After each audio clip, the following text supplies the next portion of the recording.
Expeditions podcast.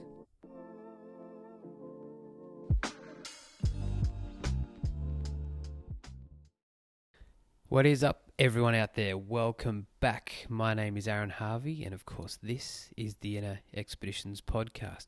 Great to have you all back on board for this episode. I'm joined this time by Jon Pendse, who in the daytime works as an accountant, but his real love and passion is running, typically marathon overall, and ultra marathon running as well. But this stage of his life, he is focusing quite heavily on the marathon scene. He's been running since about 2004, I think is where Jon sort of picked up the marathon side of it. Been running a lot in his earlier days, and as we'll find out during the show, has had some health complications or issues that he's dealt with, and he's still dealing with as he continues his running career, which is pretty interesting and, to be honest, pretty amazing how he can keep going when a lot of other people will probably have hit the eject button and the easy out to sort of give up on that love and passion. But as you'll find out, Jon has managed to keep going, and you will hear his keys and secrets to what has enabled him to continue his love for marathon running. Also, during the episode, you'll discover a few tips. What works for Jon may not necessarily work for everyone, but he's also an amazing guy at sharing his knowledge and experience over his years. He does help out other runners who want to become marathoners, half marathoners, basically anything from couch to half marathon and marathon runners. He does training plans for people, helps with nutrition, as well as helping with inspiration and discipline as well. So an all-round really nice guy. I've been in touch with Jon for about 6 months, organising to get him on the show, and every time it's just such a positive experience, and he's so helpful. He's sent through a huge backlog of information for me to go through getting ready for this episode, which includes a bit of his bio, as well as training plans and motivational and inspirational clippings and outtakes, I guess, that he adds to help people along their way. But without giving too much more away, I just want you guys to really enjoy this episode. Even if you're not a runner, stick by and have a listen, because as always, there are things that can quite easily translate into life and real life and daily things that you get from challenging and pushing yourself through barriers. So please stick around and listen to this one. But without any more, let's check it out.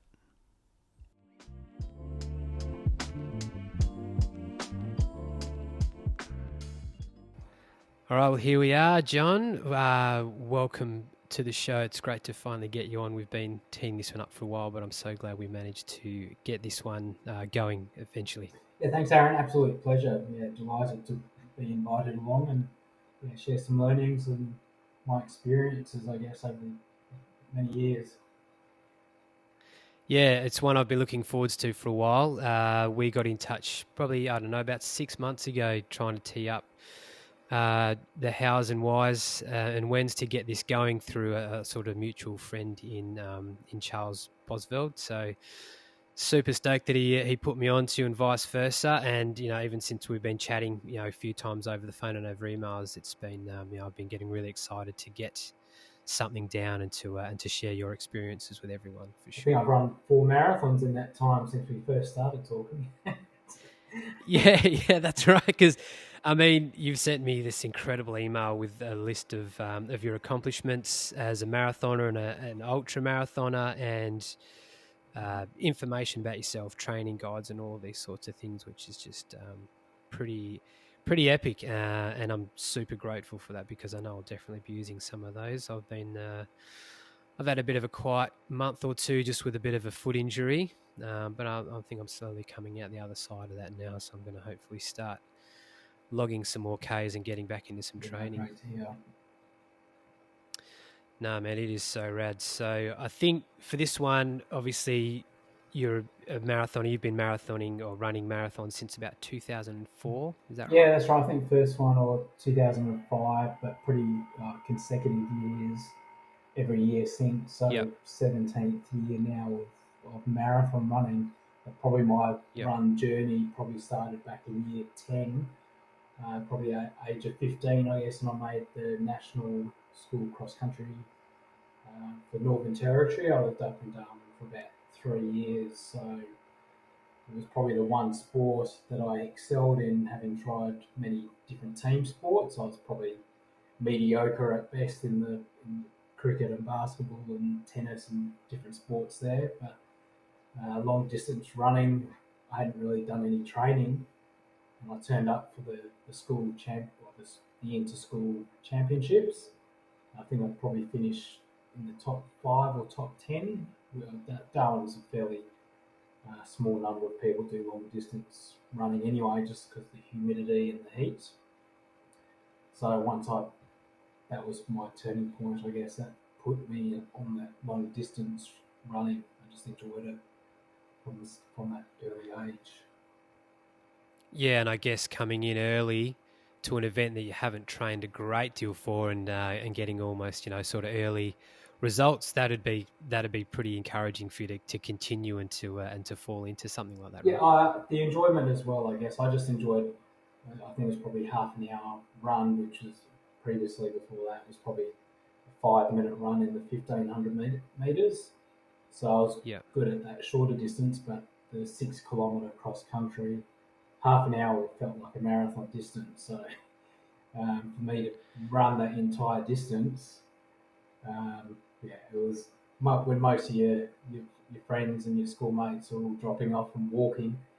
Uh, yeah, it was a good feeling, I guess, and it was the enjoyment. So I enjoyed going for that amount of time. So it was, Yeah, it's a different thing altogether. Is that pacing yourself for the longer distances, right? It's but there's something in it too. Once you get into that rhythm, it's pretty addictive, yeah, really. definitely the natural ability, I guess, helps, and yeah, that enjoyment has to be there. But you can only work with what you got as well. So you do have to put in the hard work as well to convert over to, depending on what you want to push on into. Um, Yeah. yeah, everything's that long term plan, I guess, to get the foundations in place and work on that and build year after year. So once you sort of got those results and that enjoyment early on, and then decided, was that like a kind of thing like, okay, I'm enjoying this, let's sort of see where I can go with it, or was it just something you just kept doing because you liked it at that I stage? guess I had a few years where I dropped off through year 11, 12 in uni days because just ran out of time and didn't have that structure in place in terms of continuing the running. So I used to have a gym that was nearby my house. I'd go go to a gym and do weights, and that was more what I was into at that time. And the running side sort of took a step backwards. But during probably um, second or third year of uni, I did get diagnosed with a blood disorder. And with that blood disorder, it's to do with a faulty bone marrow. That it's a destruction of the red blood cells. And my specialist at the time, had said, "John, you should really cut back on your weight sessions at the gym, just because of you can have internal bleeding." And so that was uh, once he sort of recommended that, I sort of moved more into cardio, and I'd find myself on the treadmill rather than going to the weights. Yeah. And then after probably a few months of doing that, I was thinking, why am I running on the treadmill? Could be outside, beautiful weather in Australia anyway. I was in Brisbane at that stage. So yeah, soon moved outside into the running, I guess, outside rather than being on the treadmill. Yeah. And so once you're outside, I entered a few races, and that's how I sort of set up for that longer term from that point. Yeah, I mean, I was doing a bit of research pre-show on the condition that you had. I'm going to have a go at trying to say it here. yeah, It's paroxysmal nocturnal hemoglobinuria. Hemoglobinuria? Very close. Yeah. I'll say paroxysmal nocturnal hemoglobinuria. Yeah. So it's a very rare blood disorder. Around 100 people in Australia diagnosed with Yeah. that condition. There is treatment available, but you only get it get it given to you if you meet the criteria, because it's the world's most expensive drug, Yeah. $500,000 per year. So it is on the Medicare life Yeah. saving program. Yeah. So it's Okay. there if I need it. But I was diagnosed, I think, at age 23 on that condition. That's a condition you have for life. Well, I mean, sort of doing the study, I was sort of looking at it. They're saying that some people's survival after diagnosis can be 10 years. So they say it can be life threatening, but yet some people can have live for decades with only minor symptoms. I mean, would you put that down to turning it around and being more active with your cardio, stuff like that, or I how would think that that? must help because over the years my blood numbers have stabilised anyway, so there haven't been big dips. Because I normally have probably every 3 or 4 months get a full blood test Yep. where they check your do a full, check all the red blood cells and the platelets, and Okay. mine's been pretty consistent. I've really not known life any different other than probably in the almost, well, approaching 20 years of having that condition. I've probably only had 3 months of the genuine symptoms. So one of them is the fatigueness. So where you're just tired all the time because you just don't have the red blood cells carrying the oxygen around in your body.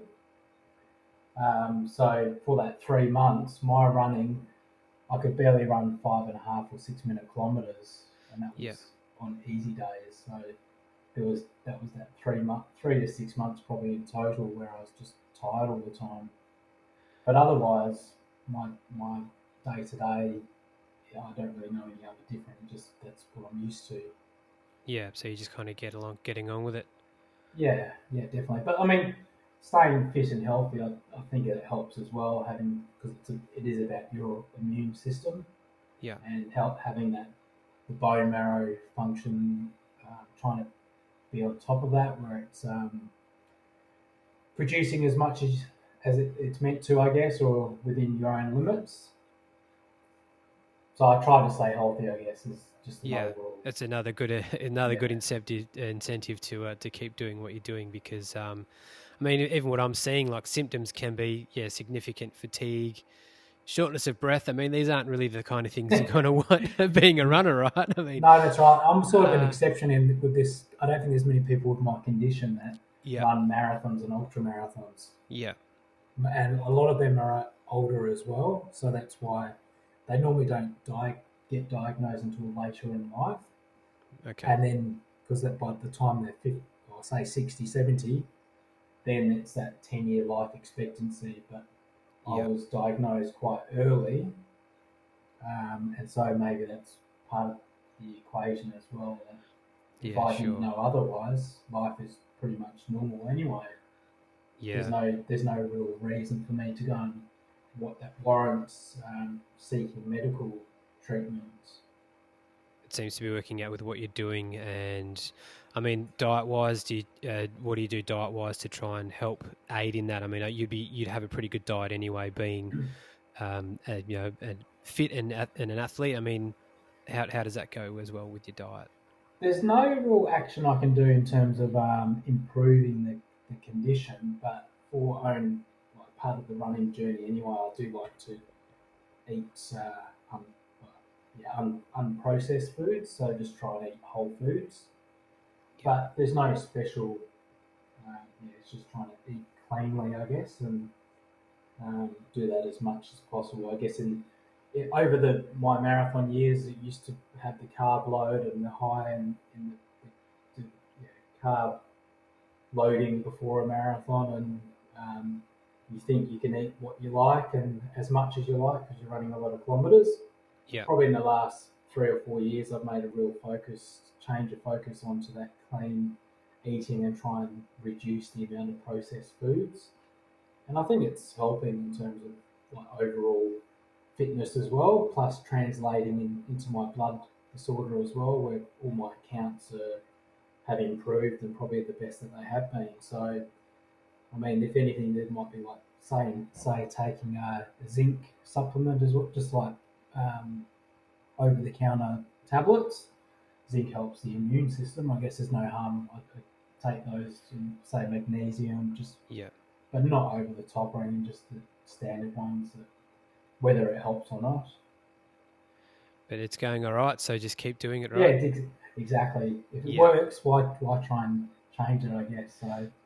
Where I'm at, I've had a lot of PBs in the last couple of years now, so yeah, been really happy in terms of where my run journey has taken me.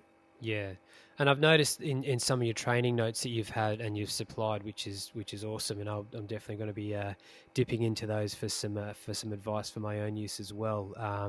You talk about a low carb, high fat diet now. Which do you kind of run with that, or is that just like a recommendation that you'll have for Yeah, so people that starting off? yeah, so that's I guess the last 3 or 4 years now. I have moved on to that low carb, high fat diet. But the only reason I really changed over to that was I sort of got a lot of my results running wise sort of hit a like a what's the word? They just came. I wasn't improving, and Just if kind of anything, I plateaued kind of thing. yeah. So that plateaued really. I was struggling to break say 90 minutes for the half marathon when I should have been probably say running closer to 1 hour 20. And really, the only reason for it was just the weight that I was sitting at. I was sort of putting on weight when I should have been losing weight or like in that peak season of running. Yeah, And so I sort of looked at what I was eating and I seemed to be eating too much, I guess. So if you, by having that higher carb diet, I sort of lose moderation.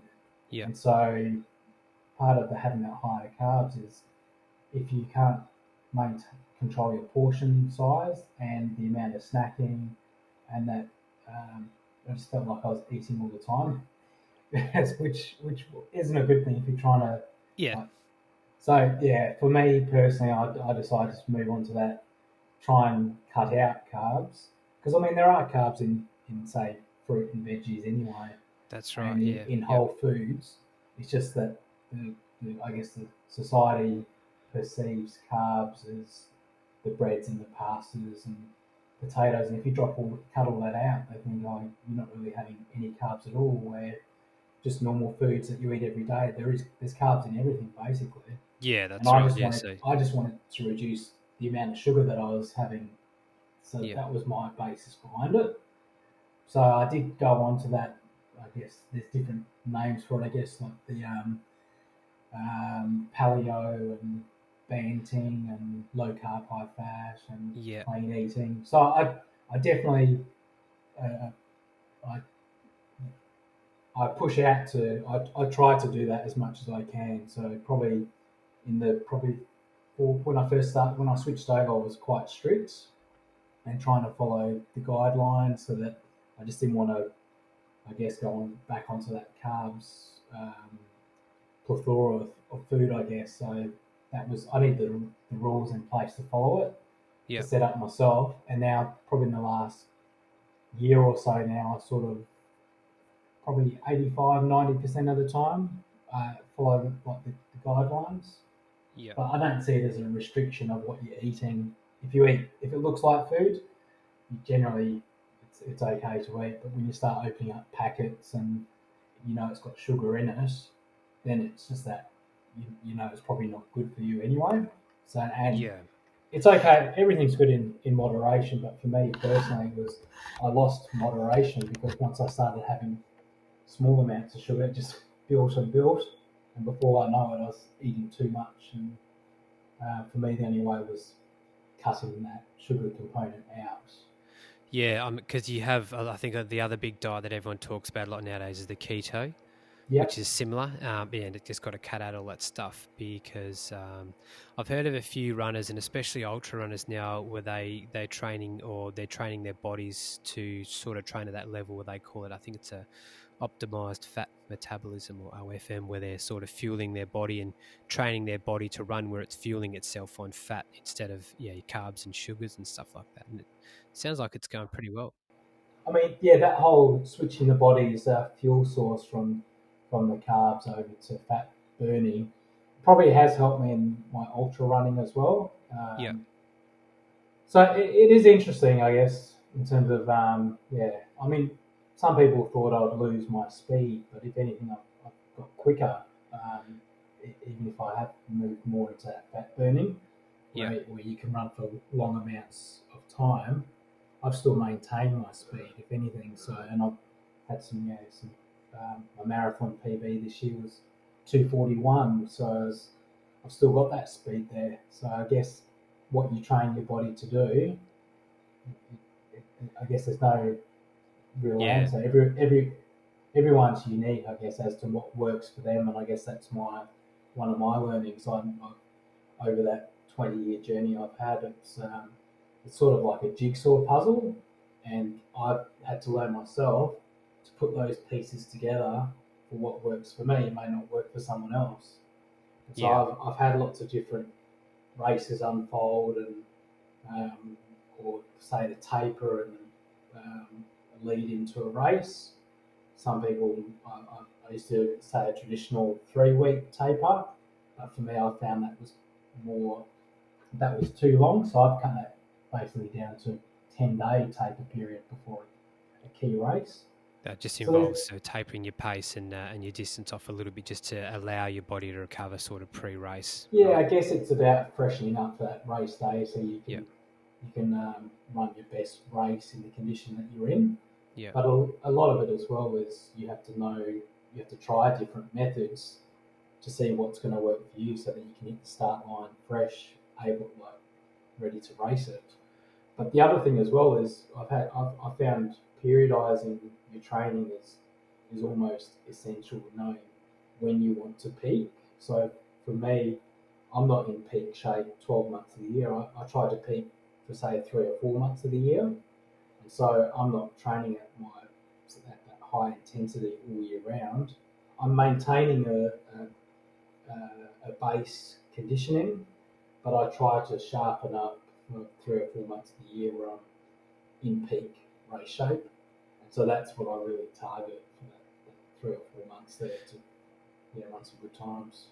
yeah. Because I mean, it's near on impossible to stay at that level all year round, and most places you'd have a race season, so you would find that people would get in shape. I know a lot of people are sort of getting in shape, sort of follow the ultra running scene around the world, and everyone's getting into shape now because it's coming into summer in the States, and races are coming back online, so everyone sort of aims for that little window in the summer seasons to run the mountains and get ready for those sort of that race season, I guess, and then taper off for your rest times out of season.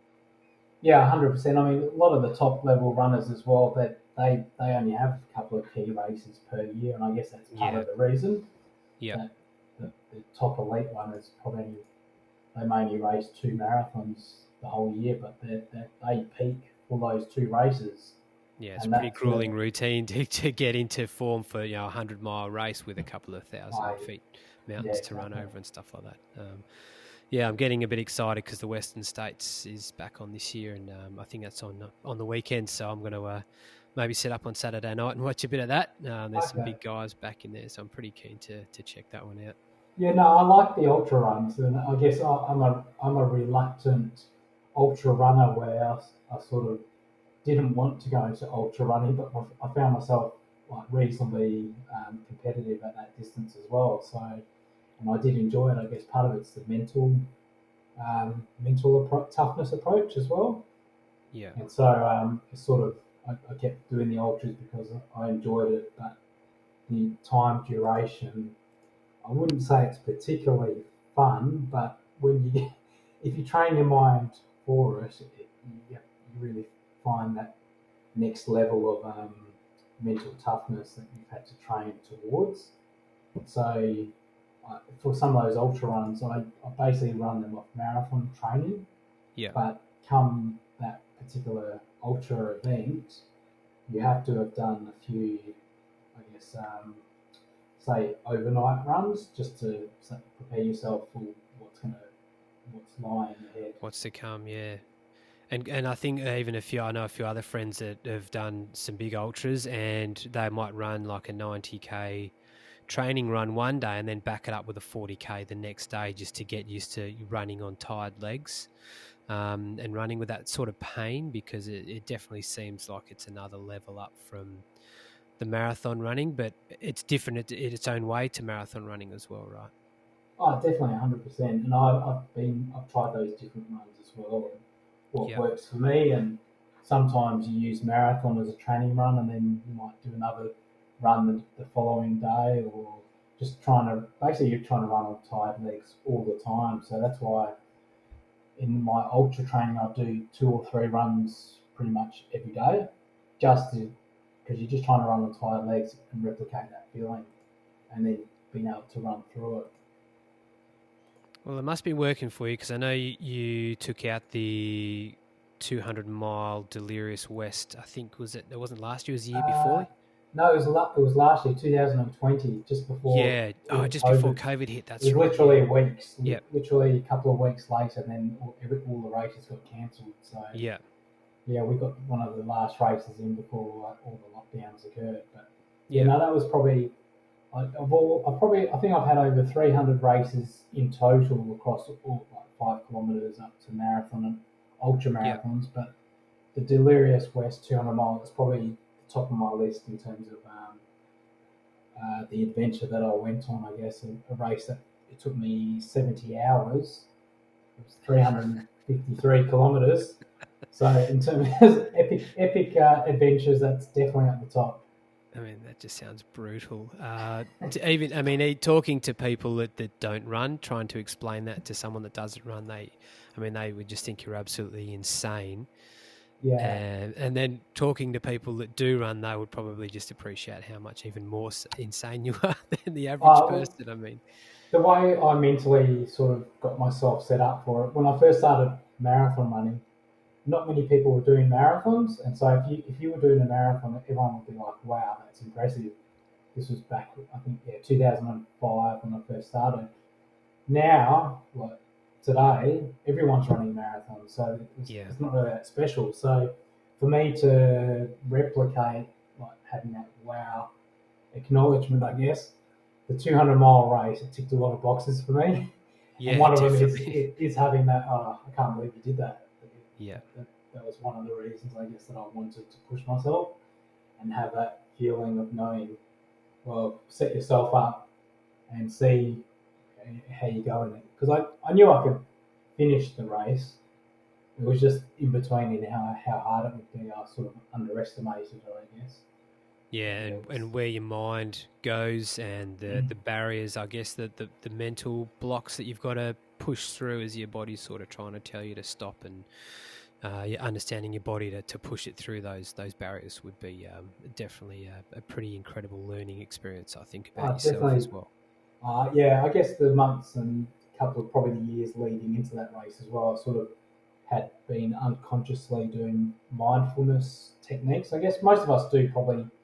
Um, yeah, that every time we go out for a run, we're sort of getting that Zen moment, I guess, where de-stressing and put all your worries to the side and you're just running in the moments. Yeah, That's part of the enjoyment of that running process, I guess. But and the journey. But for me, doing the ultra marathon, I really had to push that mindfulness, I guess, up a level or two in yeah, preparation for what I knew was going to be coming.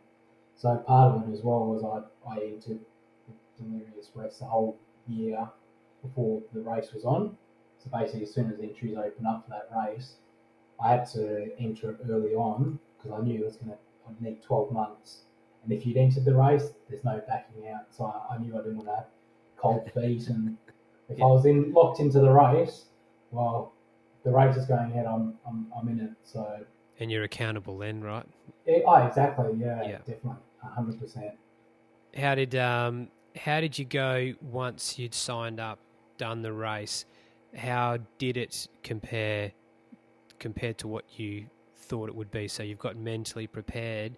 How then did it actually unfold as compared to what you thought it might have?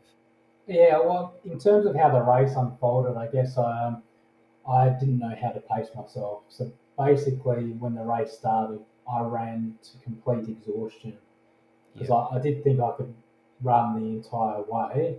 Well, maybe not the entire way, but a large portion of it. But basically, I ran at a 100-kilometre race pace, which I've done quite a few 100-kilometre races over the year, like leading into it. So I think the longest distance I'd run before 200 mile was a 12-hour race where I did 142 kilometres in a 12-hour ultra race.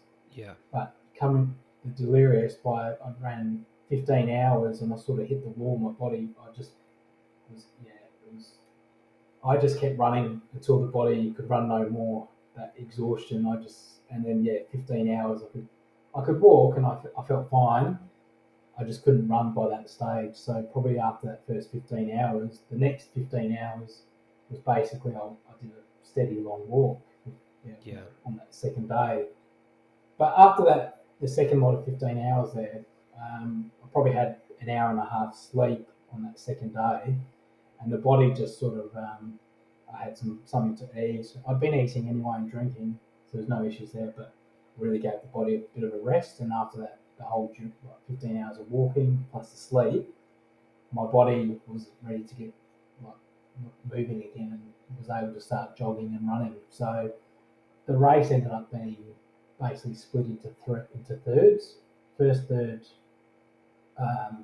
ran really fast. The second third I walked, and then the last third I jogged and ran. But the way the race unfolded, there were quite a few other good runners in the race as well. So the lead was chopping and changing quite a few times. Yeah. And so it was quite exciting because we got towards the final stages, and there was a boat crossing where the boat crossed the harbour and only left on the hour every hour. And on the first boat crossing, there were 4 of us on that boat with 80 kilometres left to go. So, we were all on that first boat together. So we all had different journeys, but we all ended up on that boat at the same point in time. And it was that would have been interesting. It was meant to be, but we all knew each other as well. I knew one of the other people there, Jen Millen. Okay.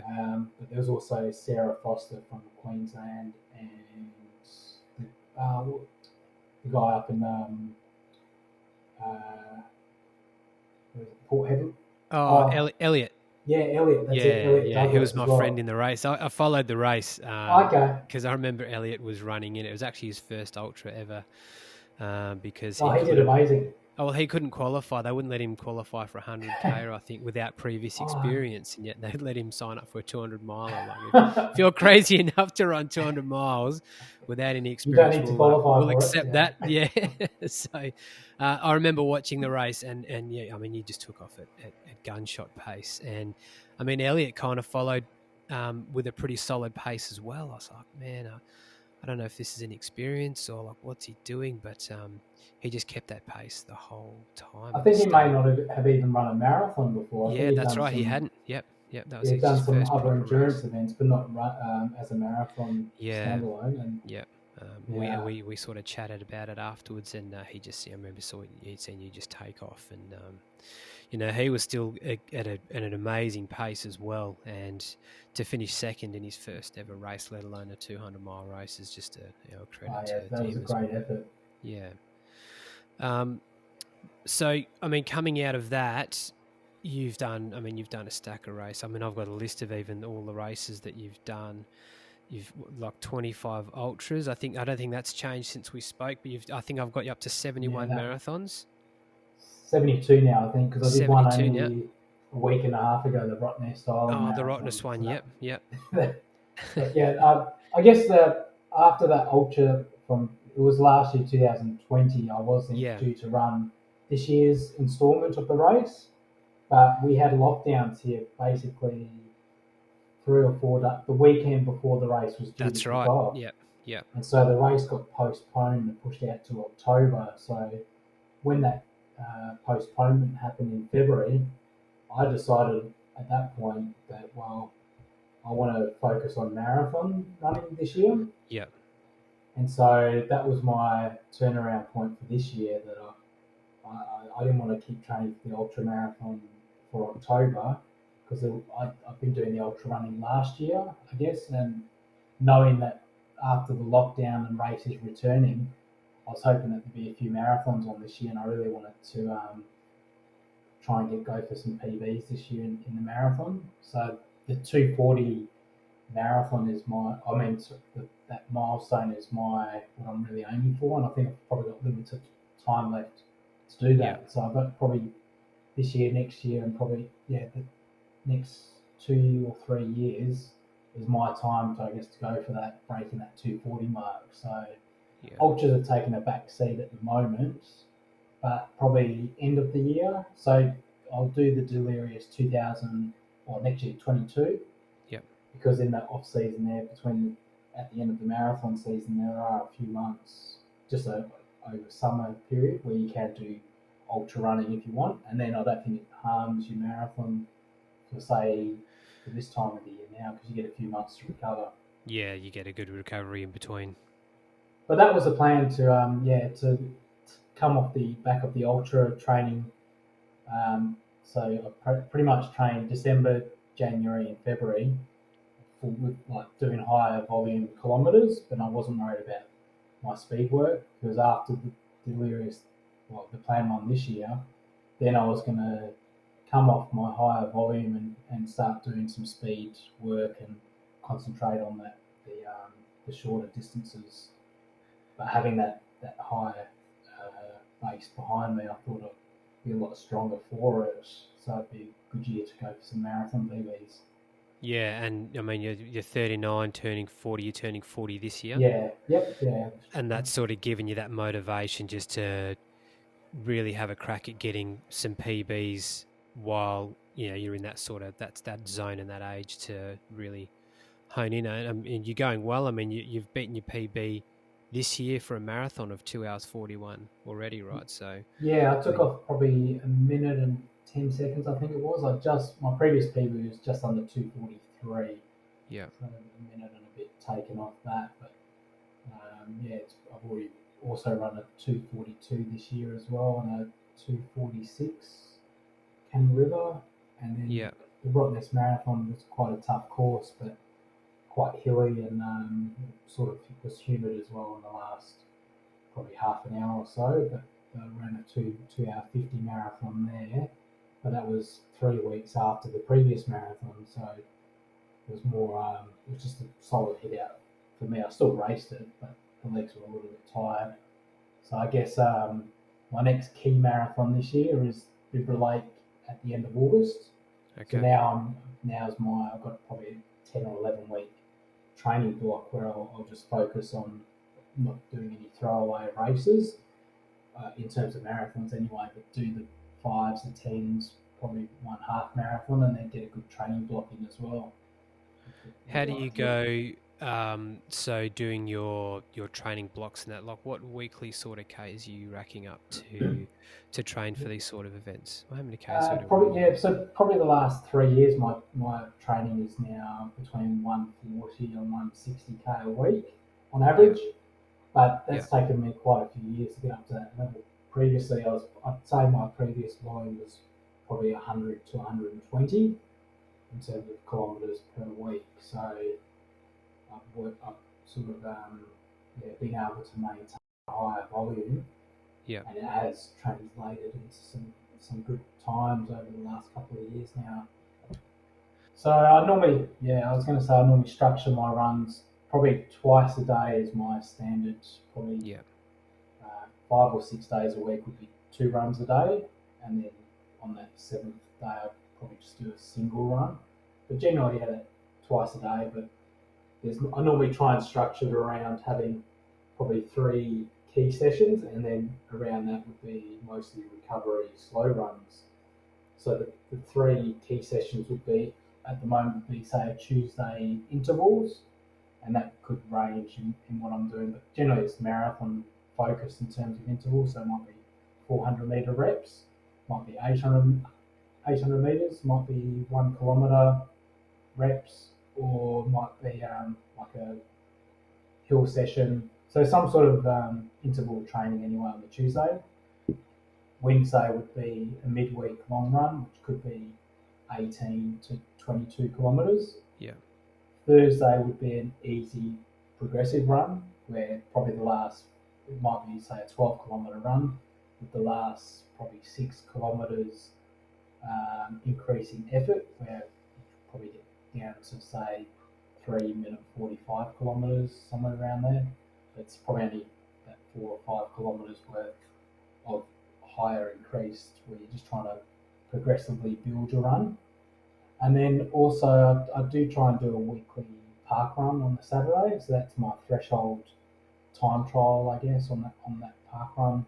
Doesn't mean you're going for a PB, but that's a time trial for that week. So you're running generally on tired legs, and you're just trying to hold that steady race pace for over the park run distance of 5 kilometres.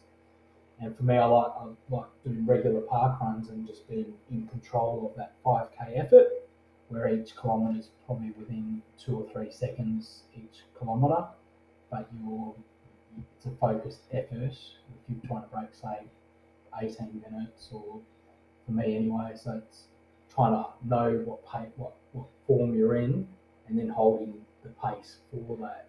Yeah.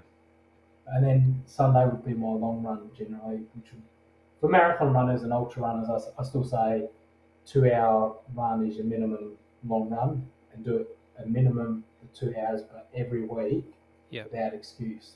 That's your long run. So if you want to do marathon running, a 2-hour time on feet is the minimum time as your long run. But generally, I do from 2 hours to probably up to 2 hours 40 minutes as my just a normal training long run. Yeah, I never have. I think the long run's probably my favourite run for the week. I don't need any encouragement with taking off with that one as well. It's a lot of it's that time duration as well. So that 2 hours, there's no pace for it. So for you, like say the beginner runners in the early years, they like building up to that 2 hours. It takes a little bit of time to get there. It could take a few months, I guess, to get up to that 2-hour mark and feel comfortable. But once you get there, 2 hours is reasonably comfortable at whatever pace you choose. Yeah. It's more that time on feet. So if that was 6-minute kilometres, 5-minute kilometres, my 2-hour run is probably around 4-minute 30. Maybe 4:30 to 4:45 sort of pace. Which is still it's generally supposed to be an easy paced run for that 2 hours. So for the slower run, it might be 5.5 to 6.5 minute pace, but just holding that for 2 hours. And I feel like the long run helps you sort of dial in your nutrition as well, when to eat, when to sort of take your energy and stuff like that. I reckon in my first couple of marathons, in my long run, I used to take a bag of like snakes or jelly beans or something like that, because after about 2 hours, my body was sort of I'd finish a long training run, get home, and I'd be on the floor for the next half an hour. I couldn't move. Yeah, and it doesn't help your recovery either, right? No, that's right. But after 6 or 12 months of doing that, I guess I don't need to. Well, in the early days anyway, I didn't need to start taking the sugar and the snakes, and just because you train your body to run for that 2 hours plus duration. Yeah, and your conditioning, yeah, exactly. So once you get past that, I mean, that's probably one thing I can look at the moment. I guess some of my longer training runs is to take some sort of nutrition so that I can run higher intensity, and then make some of my training runs push it out, I guess, and just run at a quicker pace rather than a slower pace. But I do race a lot as well, so I guess because I'm racing so much, that's almost a forced training run, I guess, where I'm doing maybe not quite as enjoyable when you know you have to do it week in, week out. No, I guess looking at my training, sometimes some people might think that I train too slow, and they think how do I race so quick? I guess part of my response would be I train in fourth gear, I race in fifth gear. So I always save something for race where I'm pushing beyond anything that my training might predict because I know I race regularly. I know I can run some good short distance, say 17 minutes for 5 kilometres and 35 minutes for 10 kilometres. But in my training, you probably wouldn't be able to predict those sort of times. But for my race times, they all sort of translate, I guess, and that regular racing means you know what I know what I'm capable of. Yeah, you've got your body dialed in pretty well. Yeah. And I always remember there's that old saying that slow is fast and fast is slow. So, I mean, it takes some discipline. I've found I'm only very new to running, but what I have found over time through learnings from injuries and a lot of the times maybe overuse injuries and stuff is that I'm just pushing myself too fast too soon. So is that slow build up and the build up of that aerobic foundation. So running relatively slow most of the time with your sort of quicker runs during the week as you need. But yeah, a lot of my runs are pretty slow. Yeah, that's a smart way to do it anyway, and that's my Yeah. approach as well. For me, that works. That's For slower. longevity in that, right, as well, Yeah, right? yeah, exactly. Yeah. Unless you've come, say, from a track background where you can do that short burst and you've dialed in the fast twitch fibers and Yeah. you've got natural speed. There's some runners that would train that way, where they're doing higher intensity and a lower volume because that's what works for them. Some runners get away with running 70 or 80 kilometres a week, Yeah. but a lot of it's very fast running. Yeah, it's like quality over quantity kind Exactly. of thing. Yeah, because Yeah. it's a totally different makeup of your muscle fiber lengths and all of those kinds of things that can determine how and how often you train. Yeah. Yeah, well, part of it, the enjoyment for me is the racing experience. Yeah. So I guess that's why I race so much because that's what I enjoy about running. I enjoy pushing my limits, and I only find my limits when I'm racing, and so that's why I race regularly because I didn't want to hold myself back and only run say 1 or 2 marathons a year and just have Yeah. that say a lot of people might do say 14 or 16 week training block, but they will rarely race in that training block because they've got the one focus goal at the end of that 16 week period where they don't want to risk being injured, I guess, from racing other races wanting to wait to the end of that 16 week block, I guess, for that marathon. I guess that's what they're aiming for. Yeah. Whereas, yeah, for me, I want to race as much as I can because that for me is what I enjoy the most. Is that there's that push and that competitive edge that you can only get from racing? So it's not really, I guess, the competitive. It's more the stepping stone approach. So I like to progress my races through the year, and that's how I know where my fitness is at. So if you're racing regularly, I pretty much can dial into what my form is to predict like what time I run in marathons. But if I'm regularly racing some of the shorter distances, park runs and half marathons, it will that your best way to know what pace to go for is from racing shorter distances, I guess. So a lot of people might start the early days in the marathon. They think, oh, how do I know what time I can go for and what's a realistic time? But someone who's racing regularly, they know within a few minutes of what's realistic and what isn't.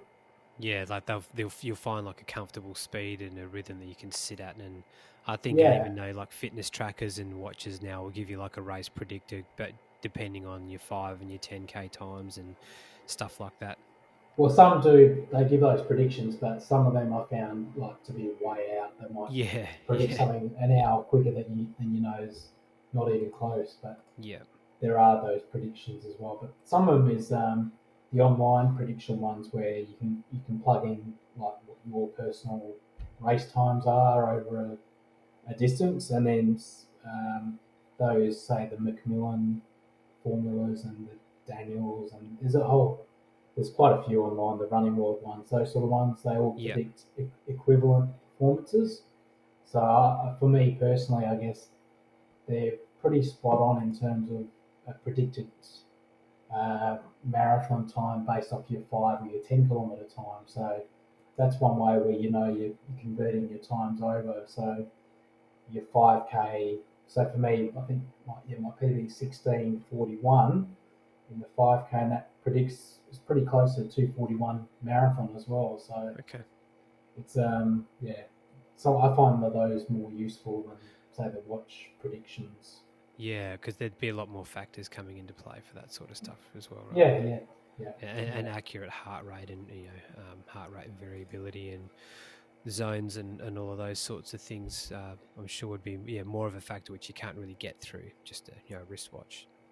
Oh, definitely. Yeah. Yeah.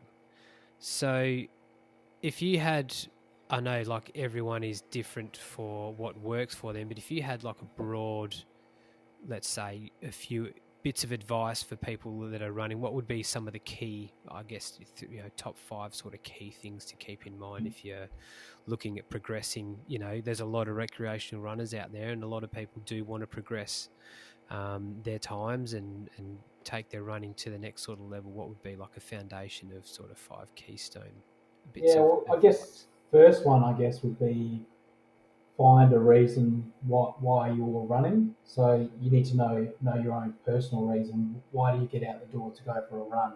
Because you do need to have some focus on what keeps you going. And for some people, that might be staying fit and healthy, or it might be a role model to your kids, or you're trying to improve your PBs, or you've got a marathon to aim for. So that you want to have something that keeps you motivated to continue running, I guess, because you want to set up good habits and routines. And so, the biggest tip I give to anyone is get yourself into a routine that works for you. And if that means 3 runs a week, or 5 runs a week, or running every day, stick to what works for you. So you're the one that's in control of how often you run, but it's that consistency. So what you feel or what you want to do, be true to your word, and I guess week on week, if you said you were going to do 3 runs for the week, do it every week. No excuses. Obviously, if you're sick or something like that, that's different. But you're trying to build up good habits, I guess, and having the foundations in place. And so, yeah, that's probably the first one there, or first and second, I guess. Find your reason to run. Be consistent with your training, Yeah. and then probably also as well. I remember in the early days.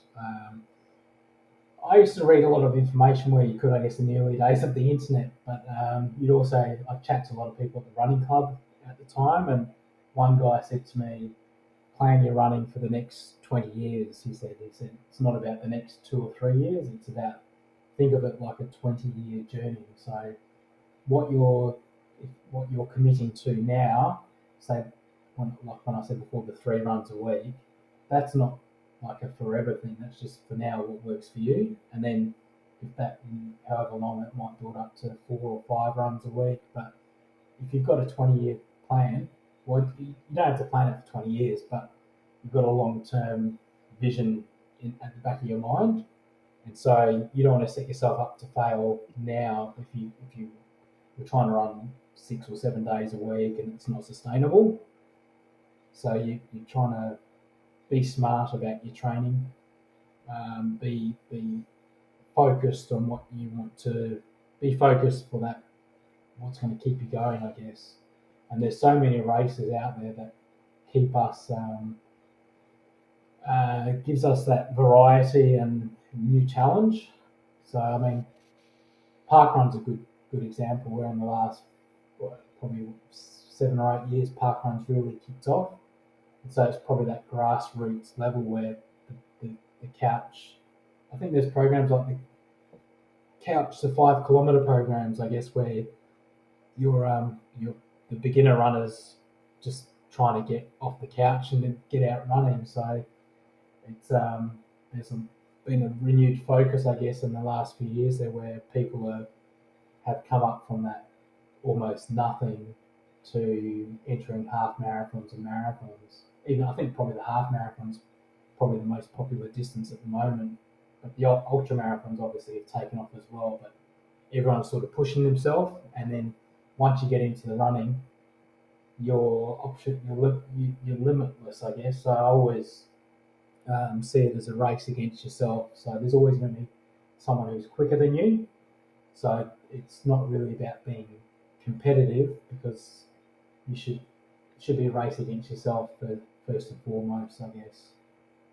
Yeah, I think that's such an important point because your circumstances are different to everyone else's. So there's not really much point comparing yourself to other people. I mean, maybe at the top level when you're competing for places and stuff like that, it will come into it more. But for everyone out there that's running and enjoying it, and for whatever reasons they're doing it for, you have to make sure you're keeping it that you're just competing against yourself. So yeah, I mean the other thing is to be happy and know why every time when you run and you finish a run, how often do you think, oh, I wish I didn't go for that run?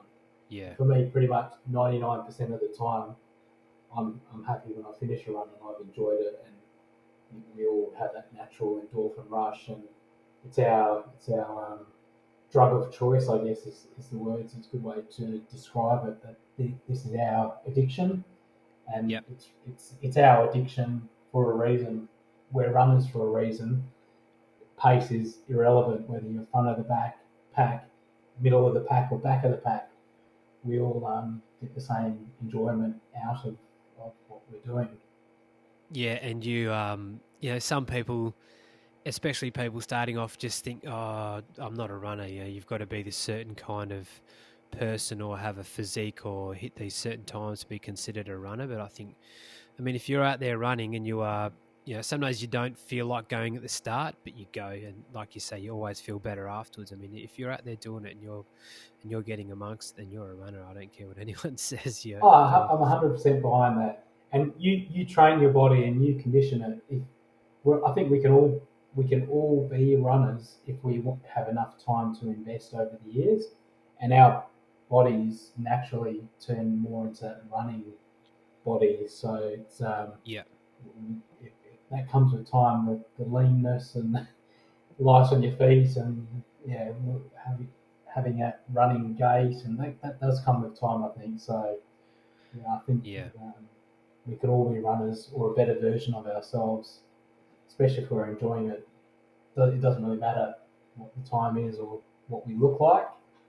And a lot of people, their running journey, they lose a lot of weight from that early days, and I was probably one of those as well when I had Yeah. a few years break in my uni days, put on a bit of weight, and then once I got back into running, the weight dropped away. Well, I think, and it happens when you speak to so many people, is that running just does something for you inside as well, where you might be training for something, you might be training for a marathon or an ultra marathon or half, whatever, but you find that what you learn along the way can be so much more valuable than that end result that you're training for, and you realize that it's the process that you fall in love with. And say you have your schedule and you have your routine, which is so valuable, and that's what you end up relying on because that's what's getting you out there every day, or whenever you train, that's what's keeping you on track. And you might have joy from achieving a PB, but it's the fact that that PB is driving you to get out the door every day and fueling that addiction effectively for what we do as runners. Yeah, I like to think of it as well. It's all this ticking off all the small goals along the way. So it's little ticks here and there, and Yeah. different distances, and yeah, when you're seeing results, that helps motivate, and you just want to keep continuing that journey for what's working for you. And especially in the early days when you can see the weight is dropping off and you're just feeling fitter and healthier, that's a good motivating factor to continue it on. And then I, running a marathon to me was always the glory, I guess, and the ultimate achievement in terms of running. So when you finish a marathon, we all cross the same finish line. We all get medals, and we've all run the same course. For me, there's nothing more sacred, I guess, than running marathons. So that's always going to hold something special for me, and I'm sure a lot of other people would feel similar about that as well. Yeah, and on the day you've experienced the same conditions, you've run the same course, the crowds and the people are there cheering on. You've all done that together, so there's a huge feeling of unity, I think, and I think even globally now with Strava and apps and social media, I mean the global running community, for me it feels like just such a great community to be a part of, where everyone is so giving, and it's hard to not be attracted to another runner, and you find each other in a room, and you end up just talking about anything to do with it and your experiences. It's I think it's a very special community of giving people. Like, that seems like the better a runner you become, the better. It's almost like you're doing it to become a better person inside as well. That's definitely what I've experienced in my sort of short 3 or 4 years of being in the community.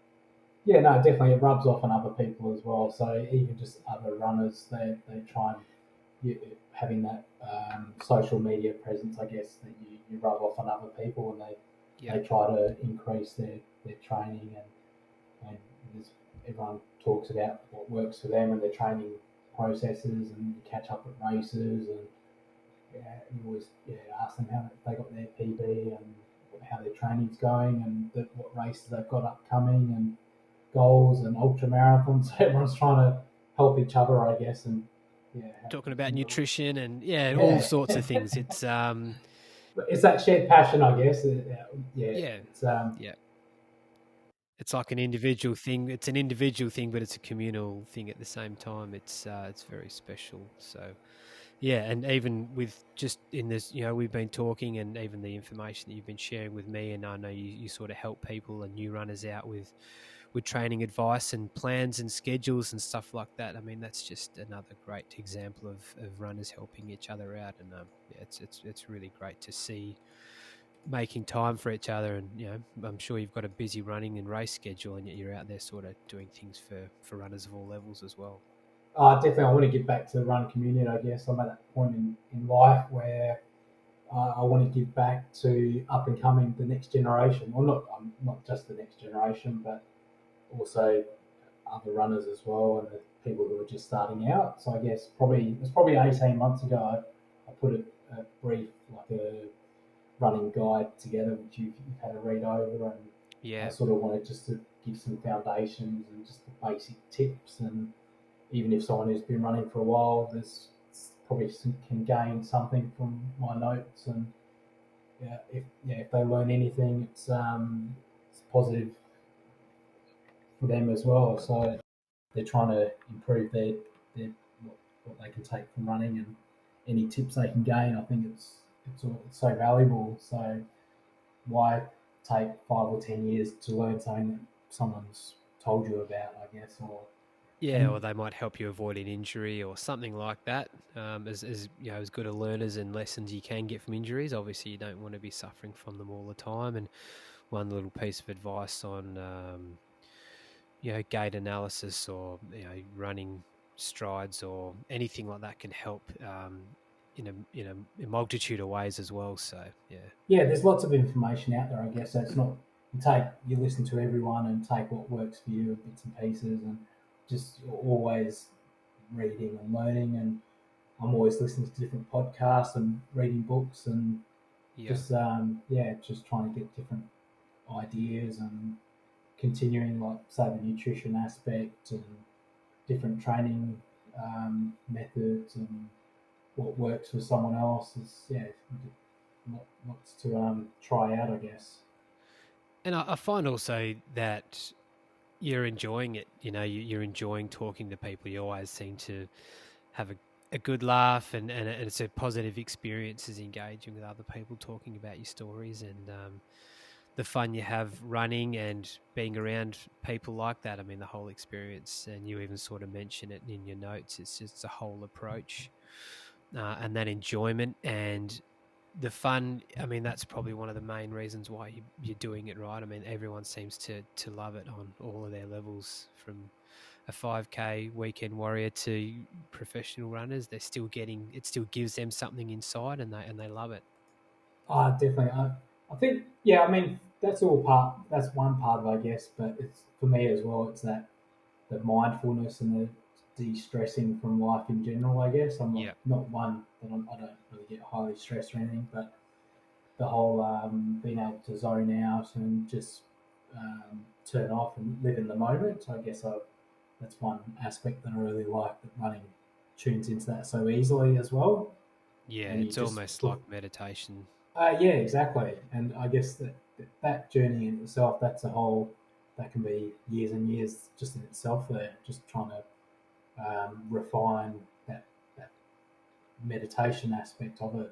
And I guess some of that for me has come from the ultra running as well. And I wouldn't have pushed myself to those sort of levels and or starting that journey without doing some of that ultra running.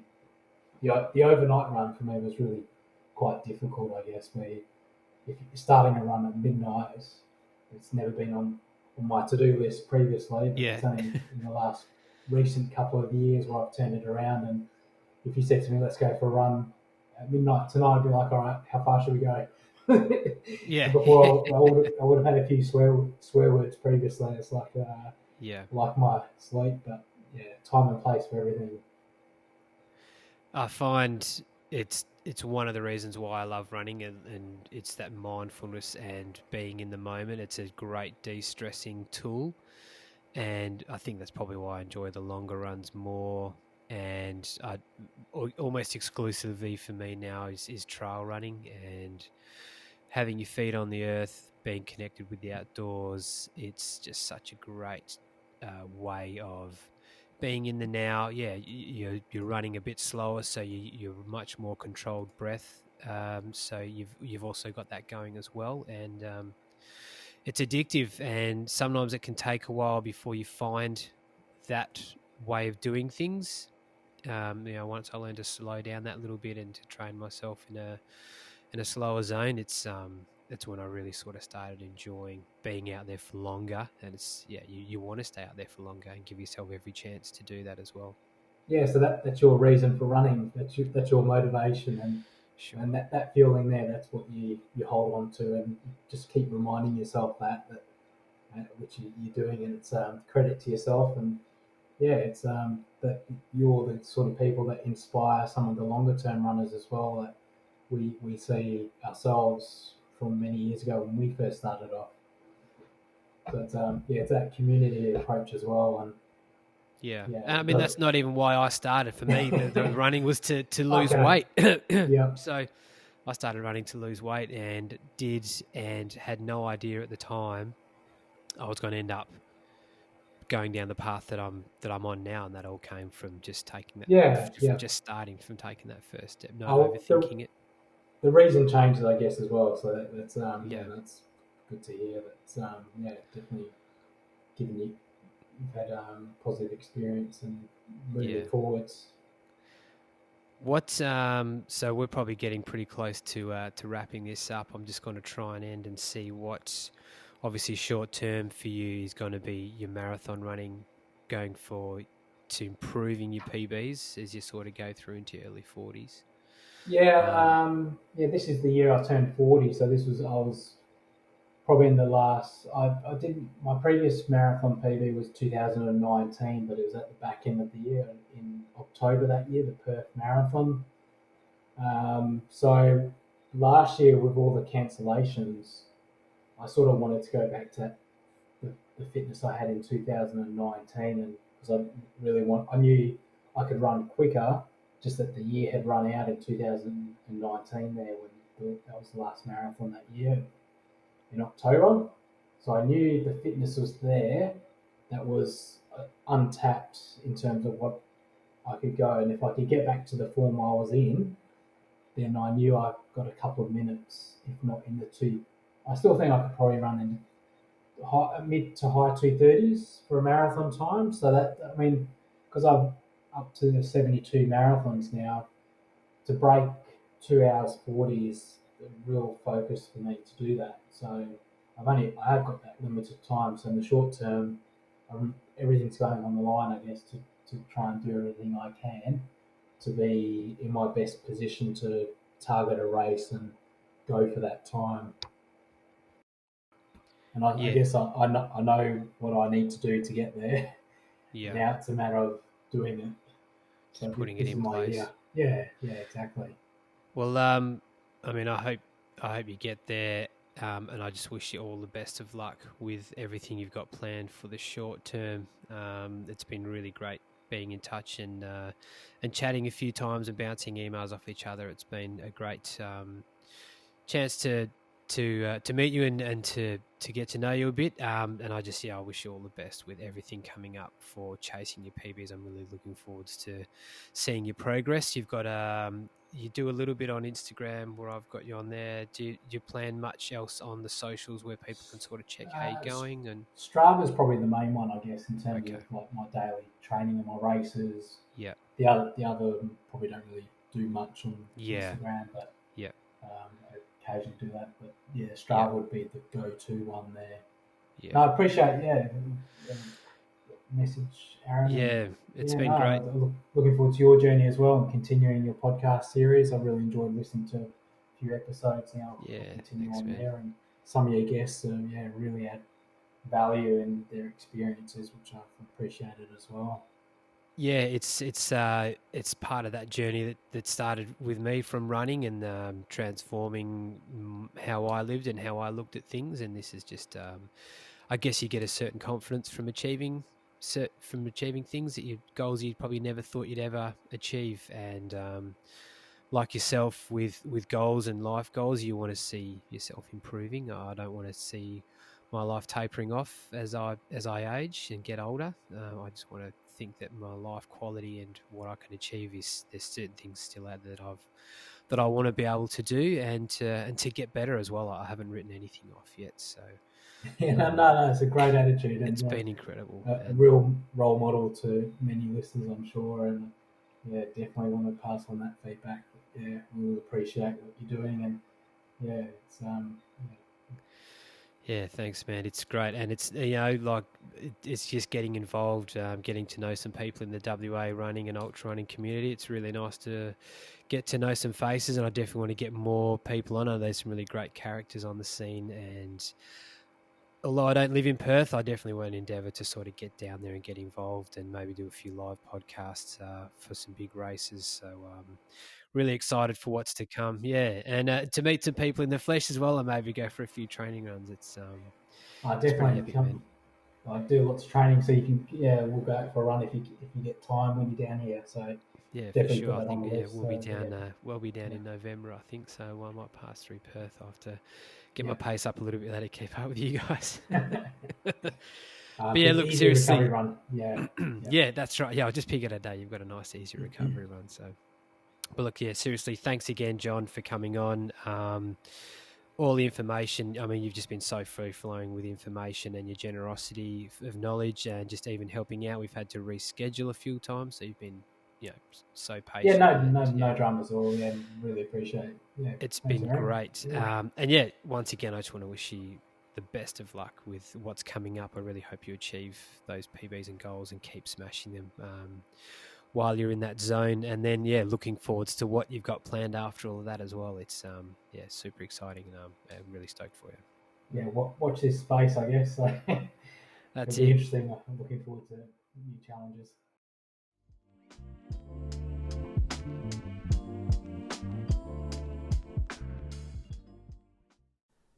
Well, there you have it. Another great episode. I hope you all enjoyed it. I really enjoyed talking with John and learning more about his experiences and how he approaches his running game, and his experiences for just living in general. Really interesting to find out about more about his condition. And I didn't actually realise, reading through the notes originally, until I did some more homework, how that his condition can be quite serious, and he's just kind of got on with it, picked it up, and just accepted that that's just a part of his life, and now it's just the norm for him, which is just a massive credit to him, to live that way and to carry on and continue his athletic career as well. It's just a full massive credit and kudos to Jon for that. So really impressive, fighting against the symptoms and the odds to keep doing what he loves. It's a pretty incredible story. And as well as all of that, to think that in his late 30s, coming into his 40s, that it's still time and it's still his chance to improve his running, his PBs, and looking at just getting better all round as a runner and a person, which seems to go hand in hand and is quite a common thread the more I seem to speak to people about their wellness and their well-being, that it just sort of seems to improve their mindset and how they approach things. It just gives them the confidence to take on new challenges, which, yeah, like I said, it's a bit of a common theme I'm starting to notice the more I speak to people and athletes alike. So, yeah, really cool one there. On top of everything else, I hope you got a bit out of Jon's nutritional advice and training. He's always been so free and open with that sort of stuff. As we sort of mentioned, he's helping about 30 people at the moment to get their running game going, from people just getting into running for the first time to people taking on half marathons and marathons. It's just incredible. The training programs that he's sent me and the detail that goes into them is just so amazing, and it's just another great example of the person that he is and the willingness he has to put back into the community that he loves so much. So, yeah, I hope you get something out of that. Keeping in mind, everything is different for everyone. Your situation is always different from person to person, and how you train and all of those sorts of things. But there are some really good fundamentals in there just to think about if you are considering improving your game. So, yeah, I hope you enjoyed that, and I hope you enjoyed the episode as a whole. It's been great to have you all back again. If you're listening and tuning in for the first time, hey, look, thanks for tuning in and having a listen. I hope that you found it a pleasant experience and that you enjoyed it so much you're willing to tune in again and hear some more stories from some amazing people. As always, it's been great having you all listening, and I really look forward to sharing the next episode and speaking to you all again real soon.